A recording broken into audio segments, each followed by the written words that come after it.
Bonjour à tous et bienvenue au sein de cette nouvelle thématique, nouvel épisode de formation au sein de la chaîne Thomas Duruflet TV. Aujourd'hui, on va venir s'intéresser à une thématique qui s'intitule les 28 compétences qui mènent à une productivité maximale. Donc ce qu'on va être amené à faire, c'est que ces 28 compétences, on ne va pas les envisager exclusivement aujourd'hui, ça va être le sujet de la thématique pour aujourd'hui, pour semaine prochaine et également pour la semaine d'après. Si vous aimez bien le contenu au sein de ces différents épisodes, je vous invite bien évidemment à liker, je vous invite à partager, je vous invite à vous abonner, de telle sorte que vous ne loupiez aucun épisode. Donc, on va commencer cette thématique par le premier point qui me paraît être d'une importance absolument cruciale. Je me suis noté « Poser des bonnes questions versus discuter inutilement avec vos prospects pour passer le temps ». De quoi on fait référence précisément ? Compétences qui vous permettent d'optimiser votre productivité en qualité d'agent immobilier, accroître votre production, poser de bonnes questions versus discuter inutilement pour passer le temps. Vous avez une présentation au vendeur à réaliser, vous arrivez à votre présentation au vendeur et vous rentrez dans une phase où vous allez jouer la carte de la sympathie en posant des questions sur des rapports éventuellement avec votre interlocuteur. Il aime bien les chiens, ah vous aimez bien les chiens, j'adore les chiens. Vous aimez bien tel artiste, j'adore cet artiste, j'ai la même chose à la maison. Bref, ça c'est ce qu'on appelle des discussions qui s'avèrent être absolument inutiles. Ça a été préconisé à une époque très lointaine pour créer un rapport avec vos différents prospects, à savoir la création d'un rapport. Je me rappelle avoir été formé à une approche qui correspondait au fait que je devais absolument screener l'appartement de mon interlocuteur pour aller chercher un point d'accroche où je pouvais créer un rapport. Écoutez, permettez-moi de vous dire que ça, c'est des approches qui sont absolument dépassées. La création d'un rapport avec votre interlocuteur, fort heureusement, on a la PNL qui est passée par ici et qui nous a appris à nous synchroniser, à faire un calibrage, à créer un rapport quasiment immédiat avec vos interlocuteurs. En l'espace de 10 à 15 secondes, le job est de créer ce rapport rapidement. Donc, encore une fois, votre job, quand vous faites votre présentation au vendeur, c'est d'avoir une approche professionnelle. Non pas la carte de l'agent immobilier sympathie, comme très souvent je l'entends dans le cadre de mes formations. La carte sympathie, je vais l'utiliser généralement si je n'ai pas les compétences pour vendre. Et je vous rappelle que dans le cadre d'une présentation au vendeur, le job est de vendre. Vendre votre contrat, vendre l'exclusivité, vendre votre prix et laissez tomber cette carte sympathique, ce qui nécessite le fait que vous ne soyez pas antipathique pour le coup. Mais l'idée, c'est d'être professionnel et de poser des questions professionnelles. Les recommandations qu'on vous fait lorsque vous débutez une présentation au vendeur, c'est de poser ces 3 questions dans le cadre du démarrage de votre présentation. La première question que vous allez devoir poser, c'est « Monsieur Durand, est-ce que vous devez absolument vendre votre propriété ?» Cette question est essentielle. Pourquoi elle est essentielle? Cette question est essentielle dans la mesure où on l'a déjà préqualifié, notre prospect, et le job consiste à s'assurer qu'il doit vendre versus il veut vendre. On va venir redouble-checker le niveau de motivation de notre interlocuteur et s'assurer qu'il n'y a pas de plan B. Point crucial. Deuxième question qu'on vous recommande de faire, c'est souhaitez-vous fixer un prix de vente dès aujourd'hui qui permettent à votre propriété de se vendre dans un délai raisonnable ou prendre le risque de laisser traîner le bien sur le marché. Qu'est-ce que vous favorisez comme option, Monsieur Durand? Oui, cette question est absolument cruciale.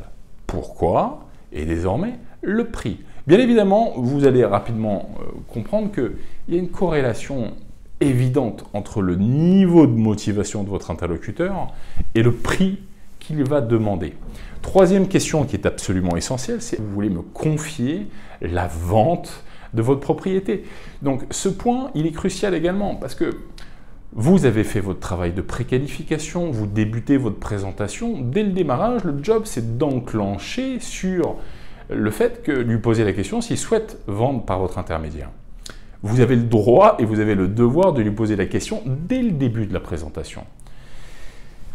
Rappel du processus de prise de mandat Thomas Duruflet. Étape 1. Je vais préqualifier 100% de mes prospects 100% du temps sans aucune exception. Étape 2. Je vais envoyer une plaquette de présentation à mon interlocuteur qui va comprendre un avis de valeur, qui va comprendre mon plan d'action pour vendre, qui va comprendre mon mandat, qui va éventuellement comprendre mon track record, qui va éventuellement comprendre des témoignages de mes vendeurs, qui va comprendre peut-être des exemples de biens qui ont récemment été vendus avec des caractéristiques relativement semblables, ce qu'on pourrait qualifier l'analyse comparative de marché. Vous voyez, avant même de réaliser votre présentation, l'idée c'est qu'il ait ces éléments entre les mains. Donc, 1, je préqualifie, 2, j'envoie ma plaquette d'infos, 3, je vais appeler pour confirmer qu'il a bien réceptionné ma plaquette et surtout qu'il l'a lu. 4e étape, je vais arriver 15 minutes à l'avance dans le cadre de ma présentation au vendeur. Et 5e étape, je vais suivre ma présentation au vendeur à la lettre avec notamment les 3 questions que je viens d'évoquer dans le cadre de l'amorçage de votre présentation au vendeur. 2e point que je me suis noté qui me paraît être absolument essentiel. Vous allez devoir écouter ce qu'ils vous disent dans une optique de les comprendre. Écoutez les réponses de vos interlocuteurs. On le dit très souvent à nos commerciaux, un excellent agent immobilier qui s'avère être performant a une qualité d'écoute fine. L'écoute, 2 oreilles, une bouche. C'est Sénèque, je crois, de mémoire, qui avait dû évoquer ce sujet-là pour la première fois, donc ça date pour le coup. Vous devez avoir une qualité d'écoute fine. Et c'est connecté au fait que vous allez devoir savoir exactement quoi dire dans le cadre de votre présentation au vendeur. Pourquoi je vous dis ça? Si je sais quoi dire, si j'ai une présentation typée, une présentation scriptée, une présentation que j'ai internalisée, je sais quoi dire. Si je sais quoi dire, je vais poser mes différentes questions. Et quand je pose mes questions, je vais avoir cette capacité d'écoute fine et d'observation fine de mon interlocuteur lorsqu'il va me répondre. Parce que si, lorsque mon interlocuteur me parle, je suis concentré sur une fois qu'il va avoir terminé sa phrase, qu'est-ce que je vais t'amener à lui dire, je ne peux pas avoir une qualité d'écoute fine. C'est un principe basique. Donc, 3e point qui me paraît être essentiel. 3e compétence au final que vous allez devoir développer pour maximiser votre productivité. Vous allez devoir internaliser et intégrer les scripts en les pratiquant quotidiennement. C'est un point crucial. Vous devez comprendre qu'il y a une corrélation existante dans ce métier d'agent immobilier avec un sport de haut niveau, par exemple, ou avec certains artistes. Prenez un chanteur répète ses gammes. Un chanteur va répéter 1 million de fois la même chanson, surtout si elle marche. Si elle marche, la chanson, c'est toujours le même répertoire qui va être amené à ressortir. Donc encore une fois, il va répéter, répéter, répéter. C'est exactement la même chose dans votre business. Vous allez devoir avoir un programme d'entraînement sur vos discours en matière de prospection, en matière de préqualification, en matière de présentation, en matière de traitement des objections, en matière de closing, en matière de comment je travaille efficacement avec les acheteurs, sur la préqualification, les questions que je pose dans le cadre des visites, les indicateurs de préachat, bref, la réception d'une offre. Tout ça, ce sont des scénarios que vous allez devoir maîtriser absolument sur le bout des doigts. Si je sais quoi dire, j'ai une chance de performer dans cette profession. Si je suis dans une improvisation, quelquefois, je serai bon, quelquefois, je ne serai pas bon. Donc le job, c'est d'avoir une approche duplicable et réplicable par rapport à sa capacité à performer dans la profession. 4e point qui me paraissait absolument essentiel et que je me suis noté. Vous allez devoir convertir vos leads qualifiés rapidement ou faire next. Le nombre de fois que j'ai des agents, généralement, c'est dès les premiers appels de coaching avec ces différents agents. On leur demande de lister l'ensemble des prospects qu'ils ont là au moment où on vous parle. Et c'est très commun de trouver des agents immobiliers qui se retrouvent avec des listings de 200 numéros de téléphone, de prospects, de leads, si vous préférez.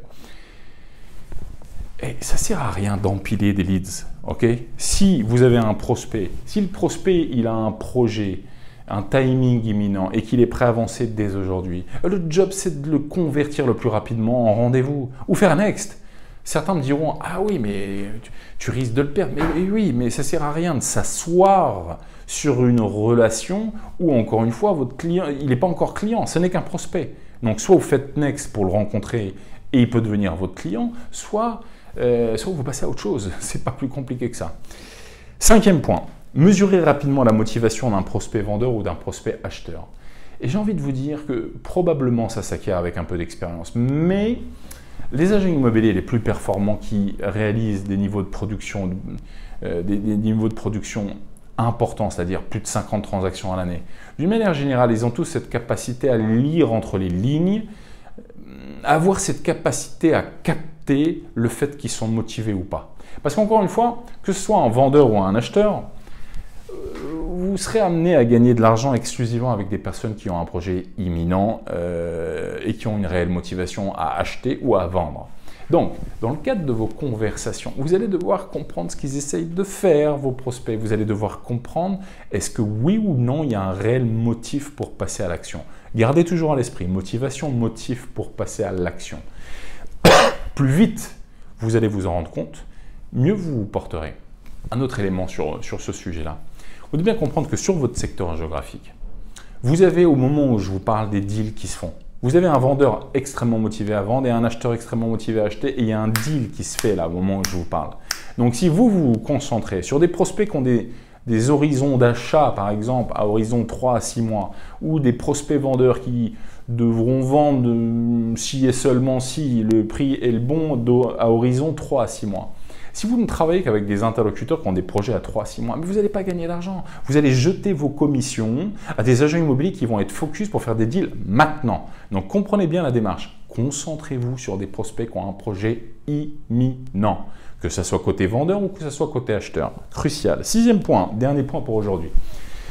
Mieux comprendre le marché et surtout mieux comprendre les prix qui sont pratiqués sur votre secteur. Vous allez devoir devenir l'expert des prix qui sont pratiqués sur votre secteur géographique. Vous allez devoir vraiment étudier, analyser vos chiffres. Combien il y a d'appartements qui rentrent à la vente sur votre secteur géographique? Combien d'appartements se vendent chaque mois, chaque semaine? À quel prix? Quel prix du mètre carré? Quelles sont les durées de commercialisation existantes? Est-ce qu'il y a des secteurs qui sont plus porteurs que d'autres sur votre périmètre géographique? Quels sont les secteurs qui sont hauts? Quels sont les secteurs qui ne fonctionnent quasiment pas? Si je rentre un bien à tel prix, est-ce que vous connaissez la durée de commercialisation moyenne? Est-ce qu'il y a un caractère prédictible? Est-ce que vous êtes capable de le présenter à votre client? Tous ces points sont absolument cruciaux. 6 points que l'on vient tout juste d'évoquer. La semaine prochaine, on va continuer sur ces différents points. Vous qui écoutez ces différents épisodes, notez ces 6 points. Et assurez-vous que ces 6 points, ces 6 compétences font partie intégrante de votre socle de compétences aujourd'hui. Merci à tous pour votre écoute. On se retrouve la semaine prochaine. À la semaine prochaine.